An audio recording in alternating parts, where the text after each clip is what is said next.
Bom dia, boa sexta-feira a todos. Mais um vídeo com Douglas Omid sobre Petit Lenormand, né? E eu acho que seria interessante a gente falar um pouco hoje para vocês da questão dos naipes ainda, tá? Eu acho que ficou um pouco... Algumas pessoas eu acho que não entenderam a profundidade do assunto. Primeiro que é um assunto controverso, porque existem várias visões dentro das escolas de cartomancia dos naipes, relacionando a elementos, relacionando a classes sociais, relacionando a estações do ano, né? Relacionando a cabala, relacionando a astrologia. Então isso faz com que os naipes fiquem um tema muito complexo de se abordar. Tá? O que eu estou procurando clarear para vocês aqui é o contexto histórico dessa questão do Lenormand com os naipes. A gente vê muito claramente que os naipes no Lenormand eles trabalham alguns conceitos de como a Alemanha era dividida socialmente na época. Né? Então você vai ter, por exemplo, claro, aquela influência cristã que eu já falei para vocês, nas cartas de Lenormand, dos emblemas que eram usados na Idade Média para passar mensagem às pessoas, né? Tem aquele conto do Êxopo lá da cegonha e o sapo, né? Que aí vem essa carta da cegonha, mas a cegonha era um emblema, na verdade, naquela época, muito relacionado à gratidão e à família, esse sentimento de pertencimento a uma família. Por isso que ela está no naipe de copas. Copas é o naipe da família, né? É o naipe do homem, dos deveres do homem, né?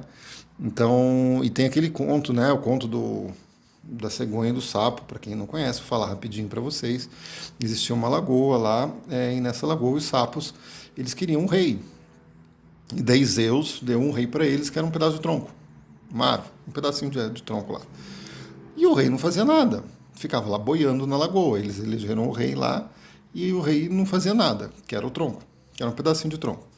E os sapos começaram a reclamar de que queriam um rei mais austero, um rei que desse ordens, um rei que tivesse uma lei dentro da lagoa. O que aconteceu? Aí Zeus mandou uma cegonha de rei. Essa cegonha vem e começa a comer os sapos.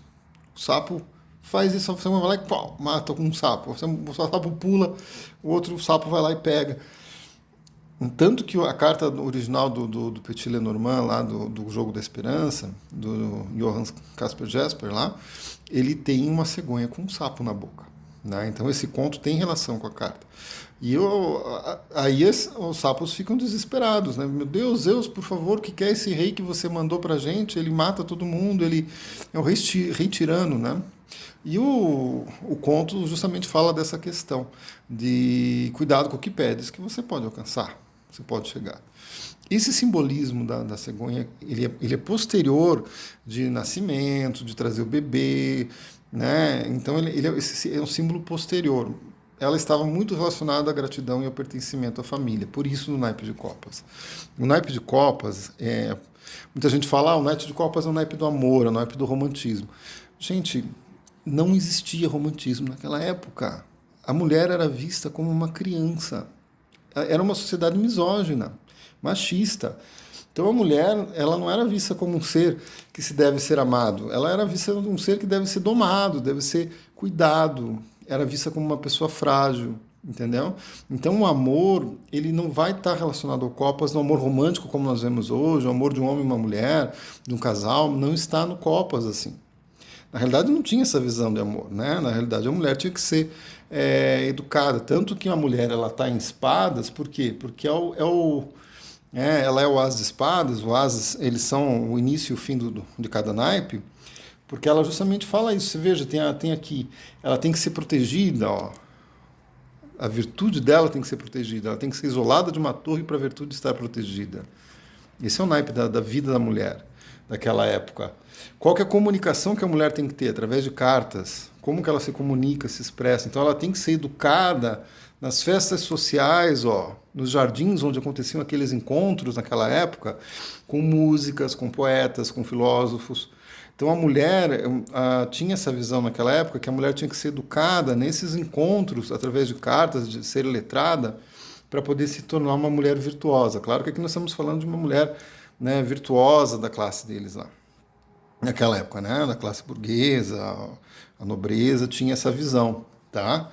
Então, ó, a segurança e o navio, a âncora e o navio, eles vêm falar justamente de pessoas de longe aqui, de comércio, ó, pessoas, comerciantes, pessoas que vão dar uma vida segura a esta mulher aqui, tá? Então esse era o objetivo do naipe, ó, para ter família, para ter uma criança. Ela era vista como, quase como uma criança.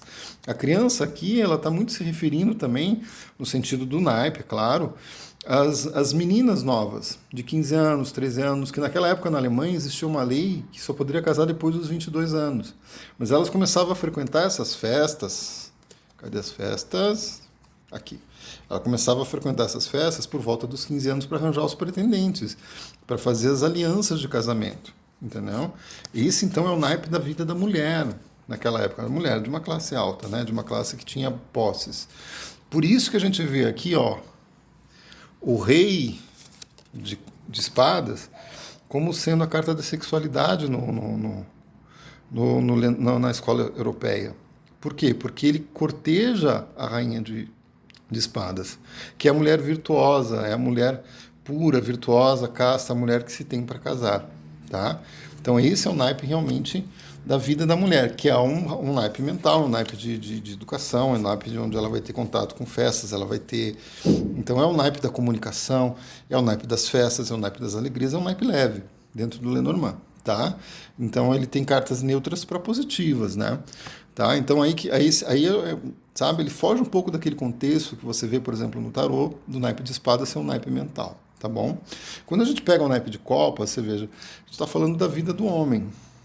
Ele é o as de copas, tá? Então ele tem, ó, ele tem que ser batizado. Aqui é o batismo, é uma referência ao batismo às estrelas. Lembra os 3 magos que seguiram as estrelas, mostrando o caminho para Deus, para Jesus? Então aqui é uma representação do batismo, tá? Aí ele vem aqui, ó, a família, aqui a árvore genealógica dele, as raízes dele, manter, ó, o brilho, o sucesso dele, ele deve brilhar e ter sucesso na vida dele, ter honra. Assim como a lua reflete o brilho do sol, o homem tem que refletir o brilho que Deus coloca em sua vida. Era essa a visão que se tinha aqui. Ele tem que controlar os instintos dele. Assim como o cavaleiro controla o cavalo, o homem tem que controlar os instintos. Tem que estar sob o domínio dele. Aqui você fala do amor aos amigos. Ó. Aqui é um amor à lealdade dos amigos. A família, aos amigos aqui. Né? Quando os irmãos de armas que iam para as guerras, iam defender o país, aqui fala disso. Ó. Essa sequência fala dessa questão. Tá? E aqui, por último, a família. Né? Então nós vamos ter assim, a gratidão à família, você tem que manter a honra da família. Tá? Nós vamos falar desses 2 naipes hoje, semana que vem vamos falar dos outros 2, tá? Para que vocês tenham uma ideia. Então, assim, é uma visão diferente do tarô. Mesmo o tarô, você falar que o tarô, ele tem no naipe de copas o jogo do amor, se você pegar historicamente, não tem sentido, tá? É uma releitura moderna, não estou dizendo que não funcione, não estou dizendo que não dá certo, tá? Mas a gente vê de forma diferente, eu vejo de uma forma dentro dessa construção histórica. Então o naipe é esse sentido desses 2 naipes, tá? Eu espero ter sido mais claro hoje, né? Espero não ter sido repetitivo, tá? Mas espero ter esclarecido essas questões do naipe, que eu senti que algumas pessoas fizeram alguns comentários que não compreenderam a profundidade disso, tá?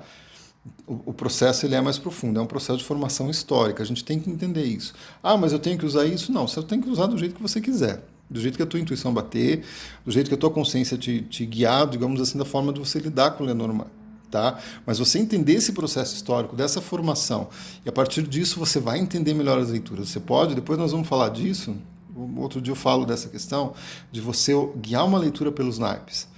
É extremamente possível e funciona muito. Muitas vezes as questões estão muito confusas numa mesa real, você olha os naipes, aquilo te dá uma direção muito clara do que vai acontecer e do que a pessoa precisa trabalhar na vida dela. Tá certo? Comentem aí, tá? Semana que vem a gente fala do naipe de ouros e de paus. Tá certo? Boa semana. Beijo a todos.